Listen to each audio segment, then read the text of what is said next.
الحمدللہ وکفا والصلاة والسلام علی عبادہ الذین اصطفیٰ خصوصاً علی افضلہم وخاتم النبیین محمد الامین وعلی آلہ واصحابہ اجمعین۔ اعوذ باللہ من الشیطان الرجیم، بسم اللہ الرحمن الرحیم۔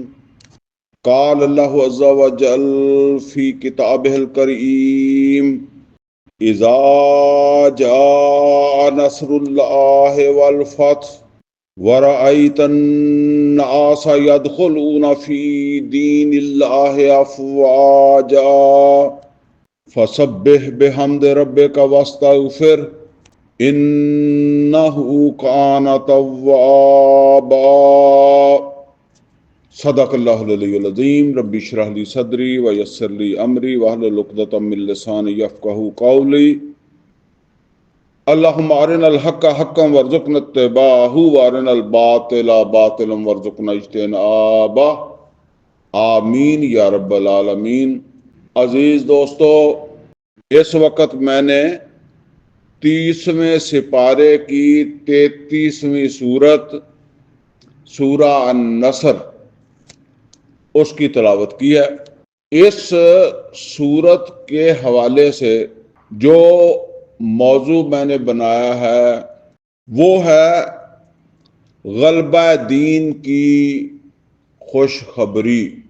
یہ سورہ مبارکہ جو ہے نا، ایک بات تو اس کے بارے میں یہ سمجھ لیں کہ یہ چھوٹی سورت ہے، 3 آیتوں کی سورت ہے۔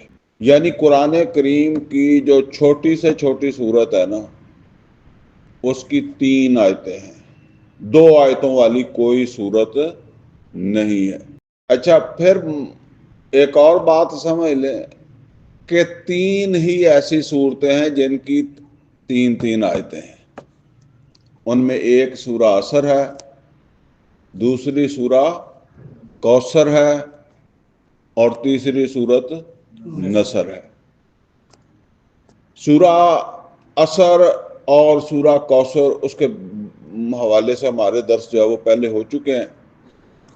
تو یہ اب جو ہے نا وہ سورہ نصر جو ہے، یعنی ترتیب کے اندر آخری چھوٹی سورت، اس کا درس جو ہے وہ الحمدللہ آج جو ہے وہ ہو رہا ہے۔ اس سورت کے حوالے سے ایک اور اہم بات سمجھ لیں کہ اس سورہ مبارکہ کے زمانہ نزول کے بارے میں بہت ساری آراء ہیں۔ ایک اور بات بھی یہاں سمجھ لیں، اور وہ ہے عمومی، اس صورت کے حوالے سے نہیں ہے، عمومی بات ہے، اور وہ یہ ہے کہ نبی کریم صلی اللہ علیہ وسلم کے زمانے میں قرآن حکیم کی جو تقسیم ہوئی وہ سورتوں کے اور آیتوں کی تقسیم تھی۔ مطلب یہ ہے نا، یہ آیت یہاں سے لے کر یہاں تک آیت، اور دوسرا سورت یہاں سے لے کر یہاں تک سورت۔ باقی جو تقسیم ہے نا، یا اس کے متعلق اور چیزیں ہیں، وہ بعد میں جو ہے وہ امت کے اندر اللہ تعالیٰ نے جو ہے نا وہ توفیق دی، تو پھر امت کے اندر بڑے بڑے نام ایسے پیدا ہوئے۔ ایک تو یہ سمجھ لیں کہ عام طور پر سب کو سنا ہوتا ہے کہ قرآن کریم کے اوپر یہ زیریں زبریں اعراب جس کو کہتے ہیں، یہ حجاج بن یوسف کے زمانے کے اندر جو وہ لگے، اسے نہیں لگوائے۔ اسی طریقے سے یہ بات ہے کہ کون سی صورت مدنی ہے اور کون سی صورت جو ہے وہ مکی ہے، یہ بھی نبی صلی اللہ علیہ وسلم نے نہیں لکھوایا کہ یہ مکی ہے، یا نہیں لکھوایا کہ یہ مدنی ہے۔ یہ بعد کے اندر جو ہے وہ ایسے جو ہے وہ لوگ پیدا ہوئے جنہوں نے محنت کی. اور اس کا یہ مطلب نہیں ہے کہ وہ میرے جیسے ہی تھے کوئی جس نے جو لکھ دیا. نہیں, انہوں نے تلاش کرنے کی کوشش کی, تحقیق کرنے کی کوشش کی, اور پھر اس نتیجے تک پہنچے کہ بھئی یہ سورت جو ہے وہ مکہ میں نازل ہوئی ہے, یہ مدینے کے اندر جو ہے وہ نازل ہوئی ہے. میرا اصل کے اندر یہ بتانے کا مقصد تھا کہ یہ کوئی اس طرح کی بات نہیں ہے کہ اگر بالفرض کوئی اختلاف ہو گیا ہے, ایک آدمی کہتا ہے کہ یہ مکی ہے, دوسرا کہتا ہے یہ مدنی ہے, تو آپ کہیں کہ دیکھیں جی یہ تو قرآن کے بارے میں شک کر رہا ہے. تو یہ قرآن کے بارے میں کوئی شک نہیں ہے, نہ یہ نبی صلی اللہ علیہ وسلم کے نے طے کیا, نہ نبی صلی اللہ علیہ وسلم نے بتایا, نہ قرآن اس ترتیب سے ہی ہے جس ترتیب سے یہ نازل ہوا. یعنی اللہ کی طرف سے اس کے نزول کی ترتیب اور ہے, اور جو نبی صلی اللہ علیہ وسلم نے امت کو دیا وہ ترتیب اور ہے. میں مثال کے طور پر آپ کو بتاتا ہوں کہ سب سے پہلی سورت کون سی ہے؟ سورہ فاتحہ ہے. لیکن ایسا نہیں ہے کہ فرشتہ جب پہلی دفعہ آیا ہے تو وہ سورہ فاتحہ لے کر آیا ہو, اس وجہ سے یہ پہلی سورت ہے. ایسا نہیں ہے. مکے میں ہی نازل ہوئی ہے لیکن بعد میں نازل ہوئی ہے. اور دوسری سورت کون سی ہے؟ دوسری سورت ہے سورہ بقرہ. لیکن ایسا نہیں ہے کہ سورہ فاتحہ کے بعد جو سورت نازل ہوئی ہو وہ سورہ بقرہ ہو, نہیں, بلکہ مکہ میں 2/3 حصہ قرآن جو ہے وہ نازل ہو گیا. تو مدینہ ہجرت کے بعد سورہ بقرہ نازل ہوئی ہے, لیکن دوسرے نمبر پر نبی صلی اللہ علیہ وسلم نے اس کو رکھا ہے, اور یہ حکمت کے تحت ہے, امت کو دیا ہے. بہرحال میرا بتانے کا مطلب یہ تھا کہ یہ اختلافات کئی صورتوں کے بارے میں ہے. ایک تو ہے نا کہ یہاں لکھ دیا گیا, یہاں تو اب قیامت تک لکھا رہے گا کہ یہ سورت جو ہے وہ مکی ہے. اختلاف کرنے والا کہے گا یہ مکی نہیں ہے مدنی ہے, یا یہاں لکھا گیا کہ یہ مدنی ہے, اختلاف کرنے والا کیا کہے گا کہ نہیں یہ مکی نہیں ہے, یہ مدنی نہیں ہے, یہ مکی ہے. اس صورت کے بعد اور بھی صورتوں کے بارے میں اختلاف ہے, اس صورت کے بارے میں بھی کافی اختلاف ہے. اچھا, اس صورت کے حوالے سے جو ہے وہ یہ سمجھ لیں کہ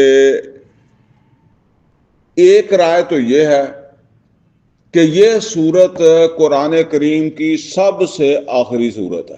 یعنی مکمل جو صورت نازل ہوئی ہے نا, وہ یہ سورہ فتح ہے, جس کی ابھی ہم نے جو ہے وہ سورہ فتح نہیں, سورہ نصر, سوری, یہ جو ہے وہ قرآن کریم کی سب سے ایک رائے یہ ہے کہ آخری صورت ہے. اچھا, ایک رائے یہ ہے کہ یہ نازل ہوئی ہے سن 10 کے اندر, جب نبی صلی اللہ علیہ وسلم جو ہے وہ سن 10 ہجری میں حج کے لیے تشریف لے گئے تھے, تو یہ حج کے موقع کے اوپر جو ہے وہ نازل ہوئی ہے. ٹھیک ہے نا. اچھا, اسی طریقے سے ایک رائے یہ ہے کہ یہ جو ہے وہ مکہ میں ہی نازل ہوئی ہے, لیکن کس زمانے میں نازل ہوئی ہے؟ جب سن 8 میں نبی صلی اللہ علیہ وسلم نے مکہ فتح کیا, تو فتح مکہ کے موقع کے اوپر نازل ہوئی. یعنی 2 سال کا فرق آ گیا نا. 2 سال بعد حج کیا ہے نا نبی صلی اللہ علیہ وسلم نے سن 10 میں. ایک رائے یہ ہے کہ سن 10 میں نازل ہوئی ہے حج کے موقع کے اوپر.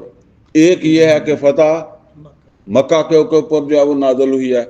اور اسی طریقے سے ایک رائے یہ ہے کہ یہ فتح مکہ سے پہلے نازل ہوئی ہے. سمجھ گئے؟ فتح مکہ سے پہلے نازل ہوئی ہے. اور ڈاکٹر اسرار احمد رحمۃ اللہ علیہ انہوں نے بھی تحقیق کیا, اور وہ کہتے ہیں کہ میری تحقیق کے مطابق یہ صورت جو ہے یہ مکہ میں نازل ہوئی ہے, اور شروع میں نازل ہوئی ہے. یعنی ہجرت سے پہلے مکہ میں شروع کے اندر جب وہ نازل ہوئی ہے. اچھا, یہ سورہ مبارکہ جو ہے اس میں اللہ تعالیٰ نے جو ہے نا وہ فتح مکہ کا ذکر کیا ہے. اچھا, اور اس کو اکثریت جو ہے وہ علماء کی مانتی ہے کہ یہ خوشخبری ہے۔ اچھا، خوشخبری جو ہوتی ہے وہ پہلے ہوتی ہے کہ بعد میں ہوتی ہے؟ یعنی کام ہو گیا، مطلب یہ ہے کہ کوئی آدمی کہتا ہے کہ آج بارش ہوگی، اس کو ہم کہہ سکتے ہیں کہ یہ خوشخبری ہے، کیونکہ بارش ابھی نہیں ہو رہی، ٹھیک ہے نا؟ تو بارش ہو رہی ہے اور وہ یہ کہے کہ یہ میں تمہیں خوشخبری دے رہا ہوں بارش کی، تو یہ کوئی بات بنتی لگتی ہے؟ یہ تو پھر یعنی کہ ایک حقیقت واقعہ ہے، کام تو ہو گیا ہے، ٹھیک ہے نا؟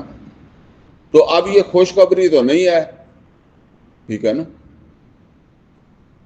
تو اسی طریقے سے سمجھ لیں کہ یہ صورت جو ہے نا، بہرحال آراء مختلف میں نے آپ کو بتا دی ہیں، یہ ہے خوشخبری، اور خوشخبری اسی وقت ہی ہے کہ یہ مکہ کی فتح سے پہلے ہی نازل ہوئی ہو۔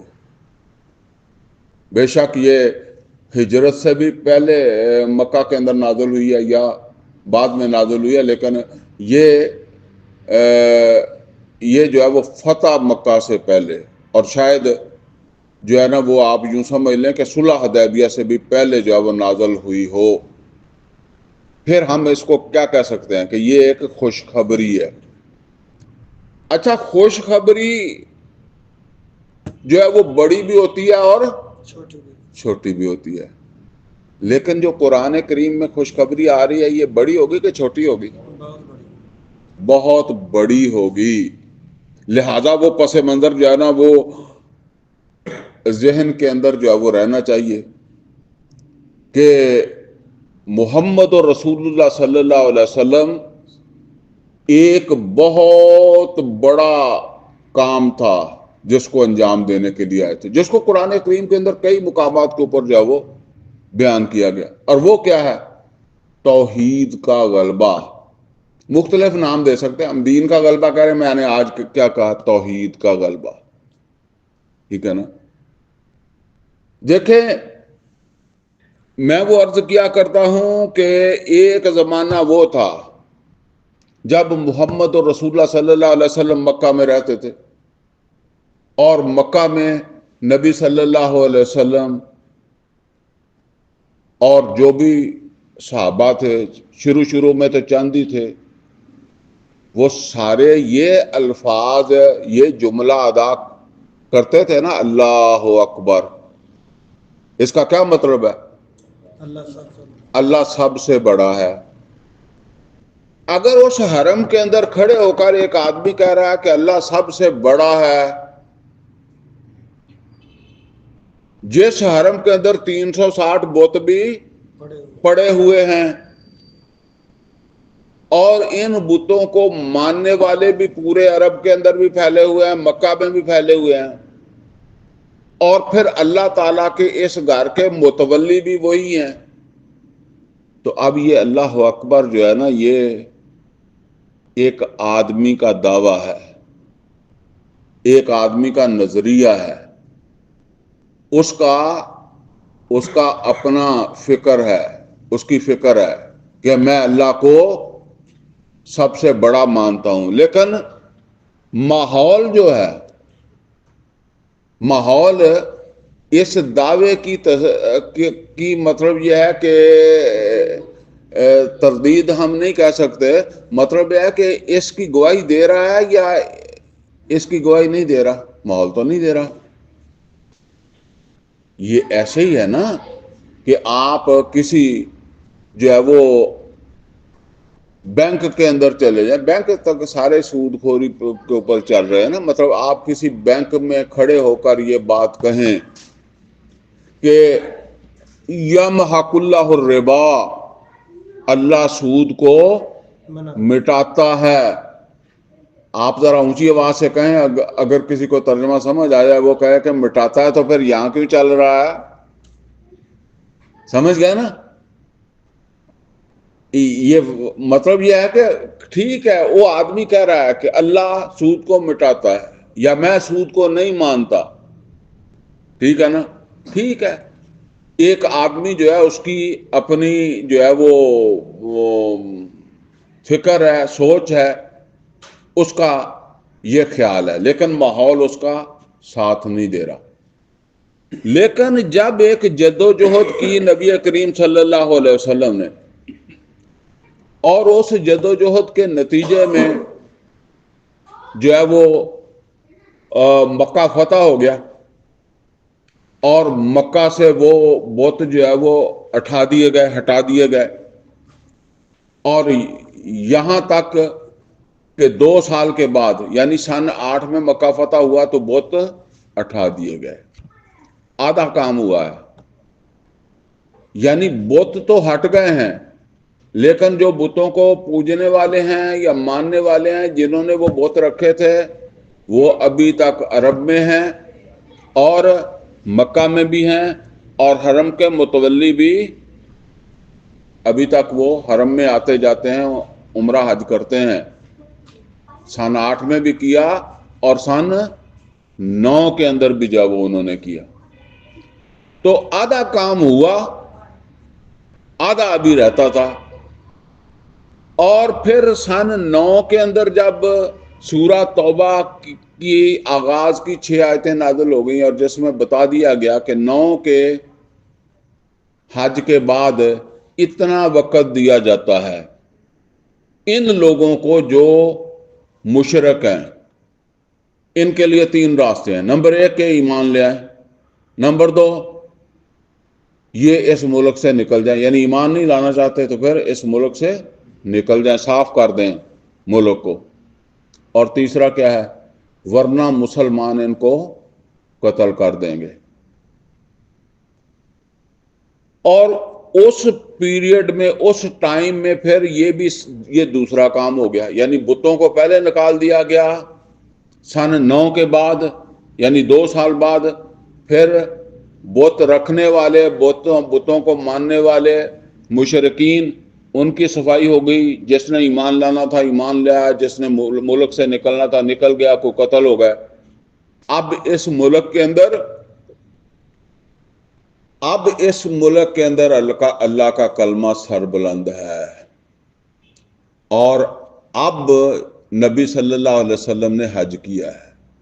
نبی صلی اللہ علیہ وسلم نے مکہ فتح کرنے کے بعد فوراً حج نہیں کیا، سن 8 میں بھی حج نہیں کیا، اور سن 9 میں بھی حج نہیں کیا، سن 10 میں حج کیا ہے، جب یہ بت بھی ختم ہوئے اور بتوں کو ماننے والے مشرک بھی ختم ہو گئے۔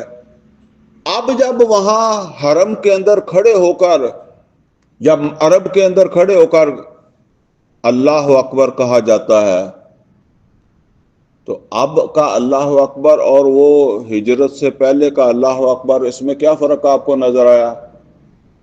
اب یہ جو ماحول ہے حرم کا، عرب کا، یہ بھی گواہی دے رہا ہے، ٹھیک ہے نا، کہ اللہ بڑا ہے، اور جو بھی اللہ تعالیٰ کے مقابلے پہ تھا اس کا وجود ختم ہو گیا، ٹھیک ہے نا، یعنی جو بھی جو ہے وہ اللہ تعالیٰ کے ساتھ شرک کر رہا تھا، وہ کرنے والا بھی، اور جس کو وہ شریک بنا رہا تھا اس کا بھی خاتمہ ہو گیا۔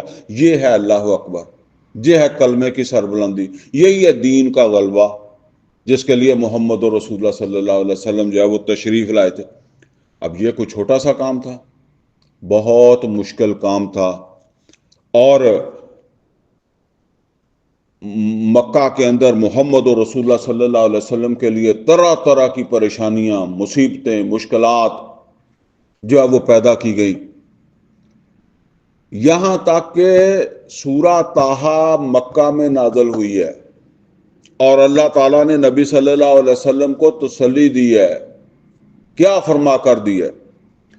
طٰہٰ ما انزلنا علیک القرآن لتشقی، اے محمد صلی اللہ علیہ وسلم، یہ جو ہم نے آپ کے اوپر قرآن نازل کیا ہے، یہ ہم نے آپ کو مشقت میں ڈالنے کے، اس کے 2 مفہوم ہیں، ایک یہ ہے کہ آپ کو مشقت میں ڈالنے کے لیے نہیں جو ہے وہ نازل کیا، دوسرا کیا ہے آپ کو ناکام ہونے کے لیے نہیں دیا.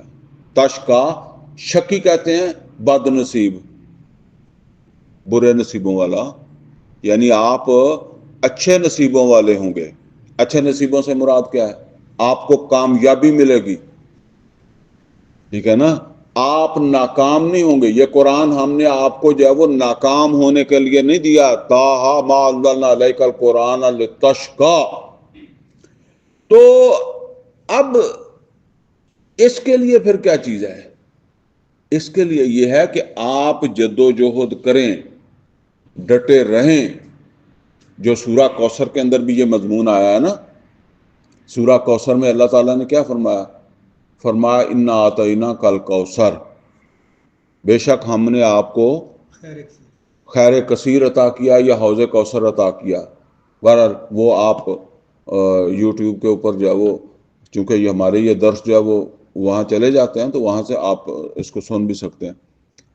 تو انا اعطیناک کل کوثر فصلی لربک وانحر، تو آپ اپنے رب کی نماز پڑھیں اور قربانی کریں.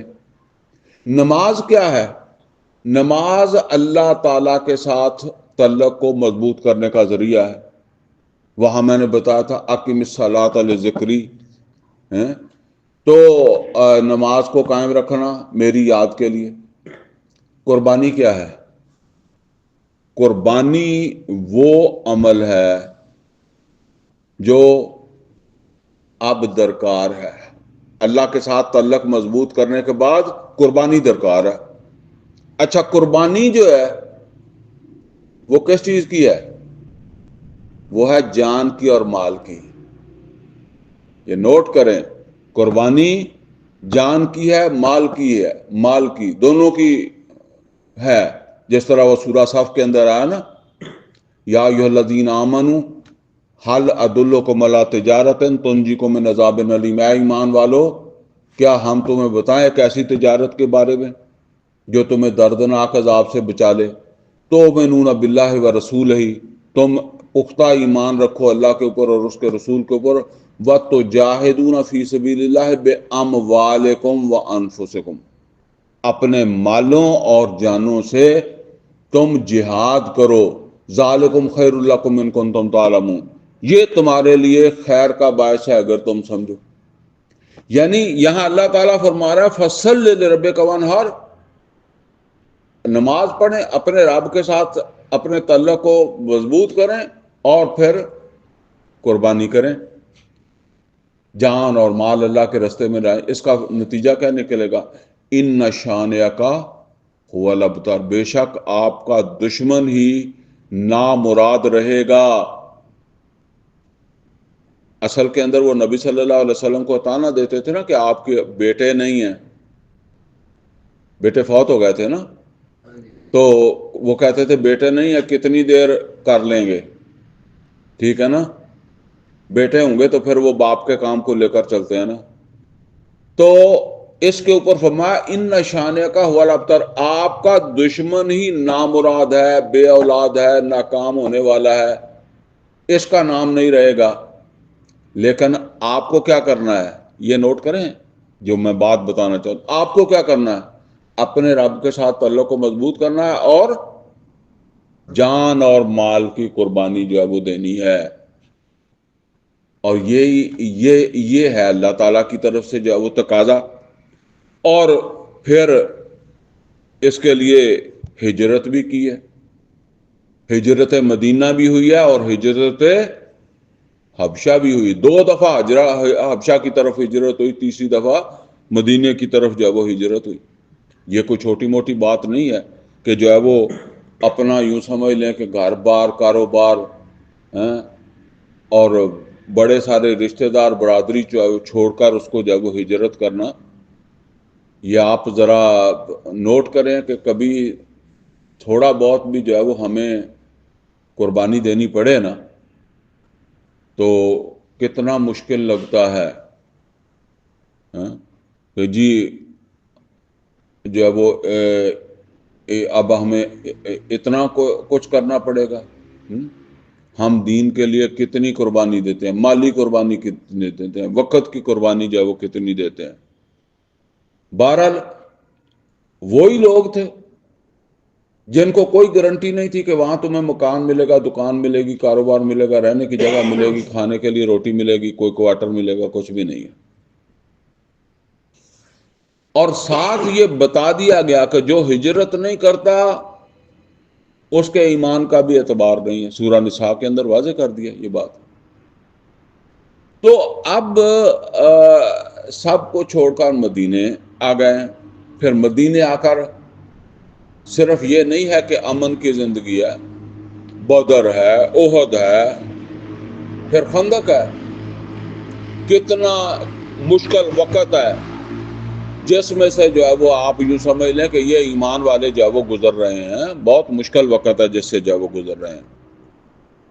تو اس سے گزرے ہیں، پھر صلح حدیبیہ ہوئی ہے، ٹھیک ہے، پھر جا کر وہ وقت آیا ہے نا کہ محمد رسول اللہ صلی اللہ علیہ وسلم ایک حکمران کے طور پر حج کر رہے ہیں، اور آپ امیر حج بھی ہیں، ملک کے حکمران بھی ہیں،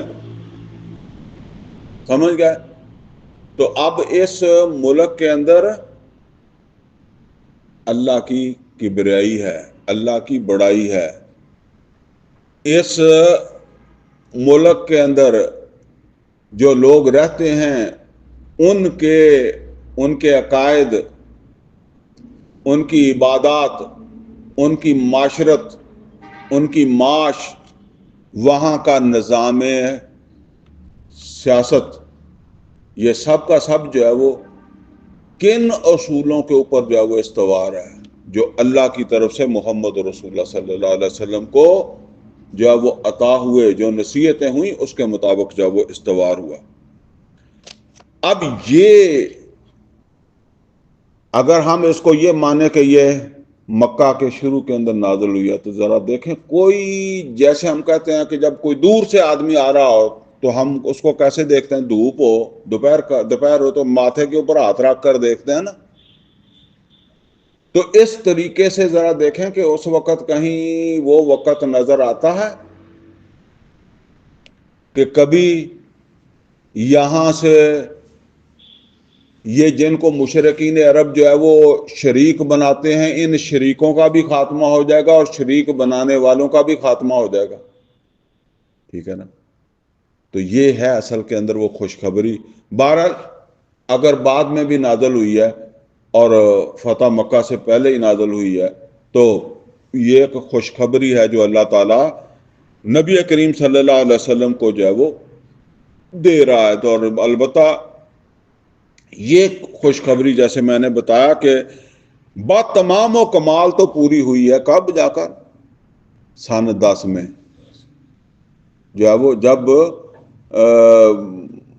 مشرکین جو تھے ان کا وجود بھی جو ہے وہ اس علاقے سے جو ہے وہ ختم کر دیا گیا۔ سورہ بقرہ میں اور سورہ انفال میں یہ آیت آئی تھی نا، وَقَاتِلُوهُمْ حَتَّىٰ لَا تَكُونَ فِتْنَةٌ وَيَكُونَ الدِّينُ لِلَّهِ، اور سورہ انفال میں آئی وَقَاتِلُوهُمْ حَتَّىٰ لَا تَكُونَ فِتْنَةٌ وَيَكُونَ الدِّينُ كُلُّهُ لِلَّهِ، دین کل کا کل جو ہے وہ اللہ کا ہو جائے۔ تو آپ ان سے جنگ جو ہے وہ کرتے رہیں۔ اب کیا فرمایا جا رہا ہے؟ فرمایا اذا جاء نصر اللہ اذا جاء نصر اللہ والفتح،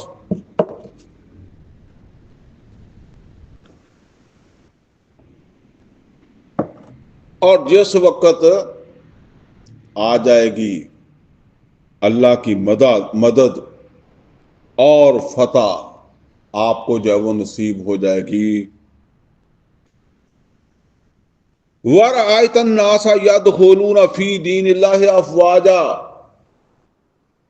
اب دیکھیں اگر لوگ بڑی تعداد میں پہلے مسلمان ہو گئے تو پھر خوشخبری کیا ہے؟ خوشخبری تو اس وقت بنتی ہے جب وہ ماتھے پہ ہاتھ رکھ کر دیکھنا پڑے کہ کون سا مسلمان ہے، یعنی جس طرح وہ مکہ کے اندر نبی کریم صلی اللہ علیہ وسلم جو ہے وہ سارا دن رات ایک ہی کام تھا نا، یہ قرآن کی دعوت، اور بندہ تو کوئی تھا جو ایمان لاتا تھا نا، ٹھیک ہے نا۔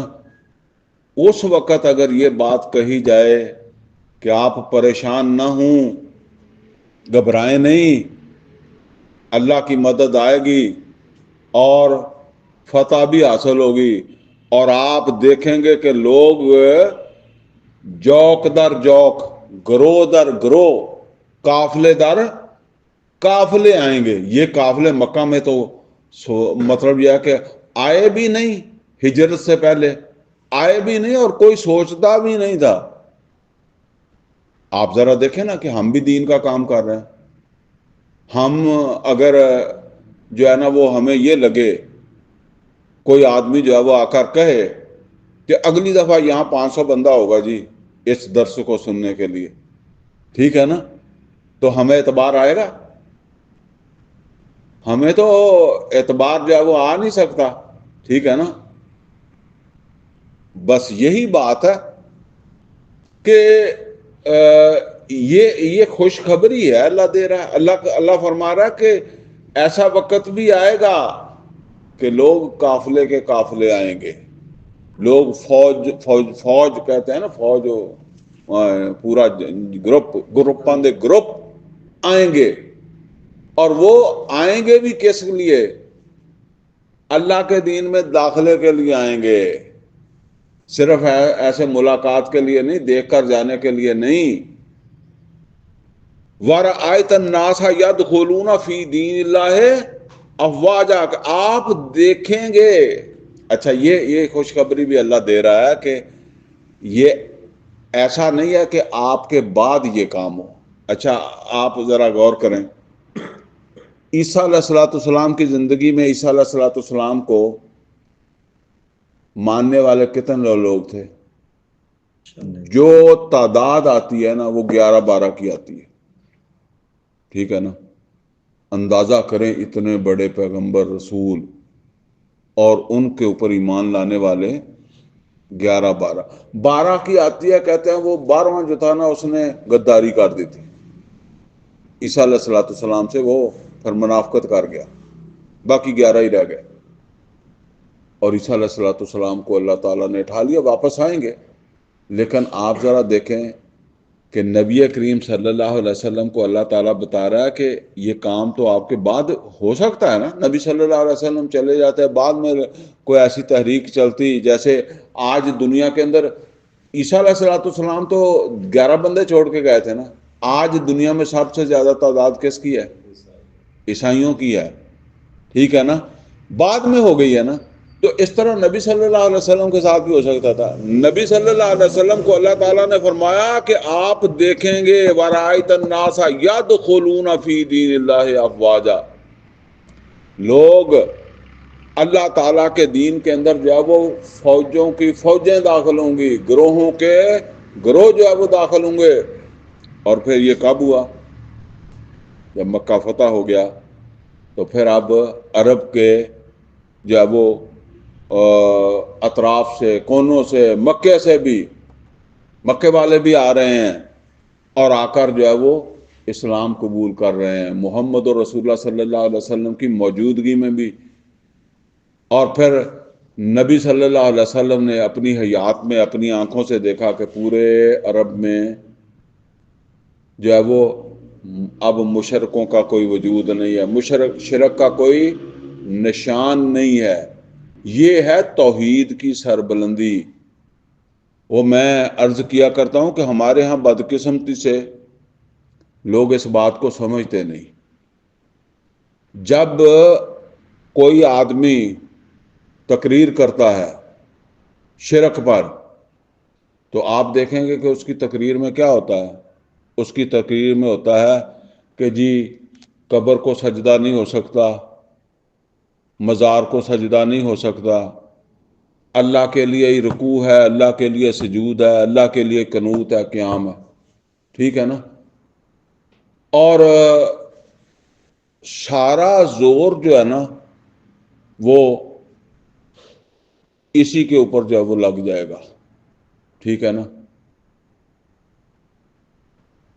اچھا، عام طور پر اس کو ہم کیا کہتے ہیں؟ اس کو کہتے ہیں عبادت کا شرک. ٹھیک ہے نا. اللہ تعالیٰ نے عبادت میں شرک جو ہے اس کو بھی رد کیا ہے، اور اللہ نے حکمرانی میں شرک کو بھی رد کیا ہے. سورہ کہف کی آخری آیت جو ہے نا، اس میں اللہ تعالیٰ کیا فرماتا ہے؟ قل، اے محمد صلی اللہ علیہ وسلم ان سے کہہ دیں، انما انا بشر مثلکم، بے شک میں ایک بشر ہوں تم جیسا. قل انما انا بشر مثلکم یوحا الیہ، البتہ میری جانب کیا ہوتا ہے؟ وحی آتی ہے. انما الہکم الہ واحد، اس وحی کا لب لباب کیا ہے؟ کہ تمہارا معبود بس ایک ہی ہے. فمن کان یرجو لقاء ربہ فلیعمل عملا صالحا، تو جو کوئی بھی اپنے رب سے ملاقات کا امیدوار ہو تو وہ اچھے کام کر لے.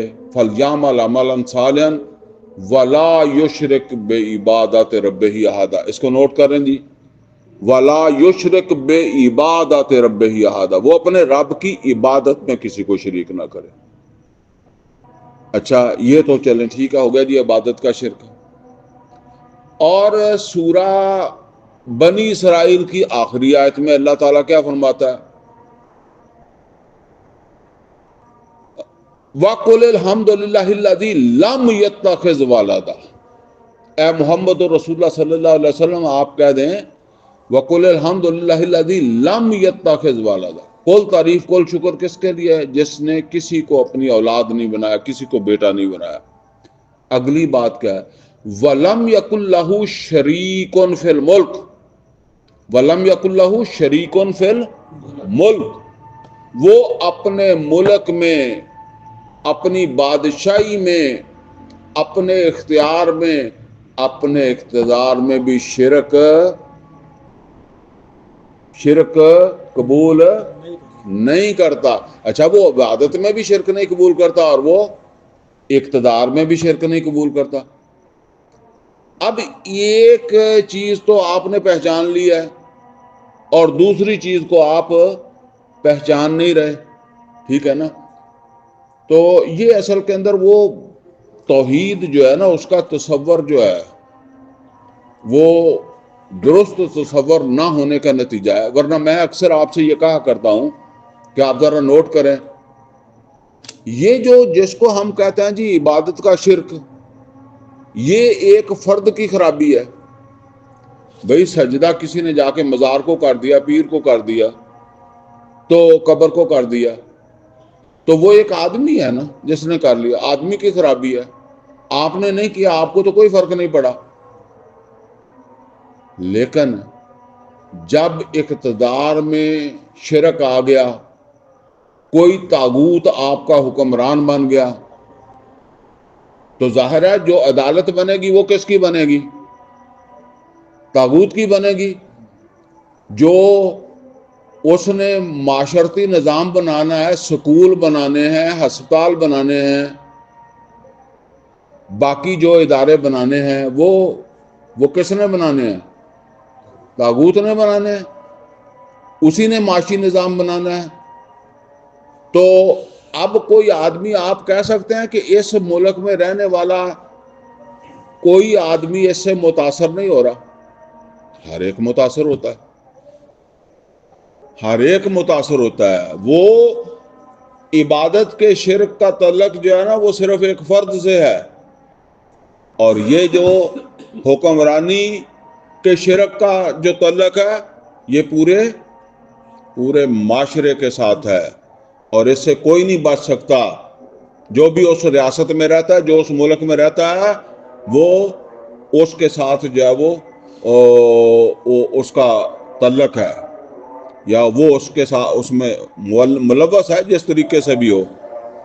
تو فرمایا کہ